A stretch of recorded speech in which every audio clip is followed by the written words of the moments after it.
ಹ್ಯಾಂಡ್ಓವರ್ಗೂ ಮುನ್ನವೇ ಕಚೇರಿ ಕಾರ್ಯಾಚರಣೆ.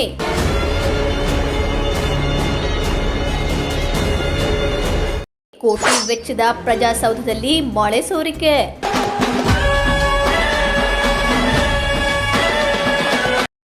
ಎರಡು ಲಕ್ಷಕ್ಕೆ ಕ್ವಾರ್ಟರ್ಸ್ ರಿನೋವೇಷನ್ ಮಾಡಿಸಿಕೊಂಡರ ತಹಸೀಲ್ದಾರ್ ಗೀತಾ.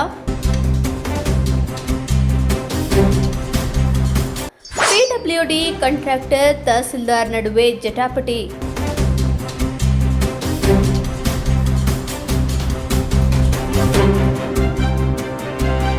ಹಾಸನದ ಹೃದಯ ಭಾಗದಲ್ಲಿರುವ ಕೋಟಿ ವೆಚ್ಚದ ಪ್ರಜಾಸೌಧ ಕಟ್ಟಡ ಮಳೆಗಾಲ ಆರಂಭಕ್ಕೂ ಮುನ್ನವೇ ಸೋರಿಕೆಯಾಗುತ್ತಿರುವುದು ಸಾರ್ವಜನಿಕರಲ್ಲಿ ಆತಂಕ ಮೂಡಿಸಿದೆ. ಕಟ್ಟಡ ಕಳಪೆ ಕಾಮಗಾರಿಯ ಕುರಿತು ತಹಸೀಲ್ದಾರ್ ಗೀತಾ ಅವರೇ ದೂರು ನೀಡಿರುವ ನಡುವೆ ಸ್ಥಳ ಪರಿಶೀಲನೆ ವೇಳೆ ಕಟ್ಟಡದ ವಿವಿಧ ಭಾಗಗಳಲ್ಲಿ ಧೂಳು, ಕೆಳಮಹಡಿಯಲ್ಲಿ ಮಳೆ ನೀರು ನಿಂತಿರುವುದು ಕಂಡುಬಂದಿದೆ. ಈ ಕುರಿತು ಪಿಡಬ್ಲ್ಯೂಡಿ ಕಾರ್ಯಪಾಲಕ ಇಂಜಿನಿಯರ್ ಅನ್ನ ಪ್ರಶ್ನಿಸಿದಾಗ ಗುತ್ತಿಗೆದಾರರಿಗೆ ದೋಷ ಸರಿಪಡಿಸಲು ಸೂಚಿಸಲಾಗಿದೆ ಎಂದು ತಿಳಿಸಿದ್ದಾರೆ. ಆದರೆ ಗುತ್ತಿಗೆದಾರ ಪ್ರಸನ್ನ ಅವರು ಗಂಭೀರ ಆರೋಪ ಮಾಡಿದ್ದು, ನಮಗೆ ಹಣ ಬಿಡುಗಡೆ ಆಗಿಲ್ಲ.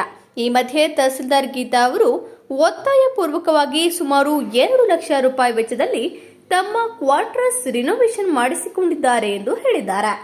ಇನ್ನು ಕಟ್ಟಡವನ್ನು ಪಿಡಬ್ಲ್ಯೂಡಿ ಇಲಾಖೆಯಿಂದ ಕಂದಾಯ ಇಲಾಖೆಗೆ ಅಧಿಕೃತವಾಗಿ ಹ್ಯಾಂಡ್ ಓವರ್ ಮಾಡದೇ ಇರುವ ಪರಿಸ್ಥಿತಿಯಲ್ಲೇ ಸಿಬ್ಬಂದಿ ಕೆಲಸ ನಿರ್ವಹಿಸುತ್ತಿದ್ದಾರೆ ಎನ್ನಲಾಗಿದೆ. ಹ್ಯಾಂಡ್ ಓವರ್ ಆಗದೆ ಹೋಮ ಮಾಡಿಸಲು ತಹಸೀಲ್ದಾರ್ ಅವರಿಗೆ ಅಧಿಕಾರ ಯಾರು ಕೊಟ್ಟರು ಎಂಬ ಪ್ರಶ್ನೆಯೂ ಉದ್ಭವಿಸಿದೆ. ಕಟ್ಟಡದಲ್ಲಿ ಯಾವುದೇ ಅವಘಡ ನಡೆದರೆ ಅದರ ಹೊಣೆ ಯಾರಿಗೆ ಎಂಬುದು ಈಗ ದೊಡ್ಡ ಚರ್ಚೆಗೆ ಗ್ರಾಸವಾಗಿದೆ. ಕಟ್ಟಡದ ಗುಣಮಟ್ಟ ಕುರಿತು ತಹಸೀಲ್ದಾರ್ ನೀಡಿದ ದೂರಿನ ವಿರುದ್ಧ ಪ್ರತಿಕ್ರಿಯಿಸಿದ ಗುತ್ತಿಗೆದಾರ ಪ್ರಸನ್ನ, ಎಲ್ಲ ಕೆಲಸ ಸರಿಯಾಗಿದೆ ಎಂದು ಸಿಬ್ಬಂದಿಗೆ ಪರಿಶೀಲಿಸಿ ಹೇಳಿದ್ದಾರೆ. ಆದರೂ ಸುಳ್ಳು ಆರೋಪ ಮಾಡಲಾಗುತ್ತಿದೆ ಎಂದು ಆರೋಪಿಸಿದ್ದಾರೆ. ಈ ಪ್ರಕರಣ ಕುರಿತು ಜಿಲ್ಲಾಧಿಕಾರಿಗಳು ಹಾಗೂ ಪಿಡಬ್ಲ್ಯೂಡಿ ಇಲಾಖೆ ಯಾವ ಕ್ರಮ ಕೈಗೊಳ್ಳಲಿದೆ ಎಂಬುದನ್ನು ಸಾರ್ವಜನಿಕರು ಕಾದು ನೋಡಬೇಕಿದೆ. ಕಳಪೆ ಕಾಮಗಾರಿಯ ಬಗ್ಗೆ ಲೋಕಾಯುಕ್ತಕ್ಕೆ ದೂರು ನೀಡುವುದಾಗಿ ವಕೀಲರಾದ ಲಕ್ಷ್ಮೀಕಾಂತ್ ಭೀಮವಿಜಯಕ್ಕೆ ತಿಳಿಸಿದ್ದಾರೆ.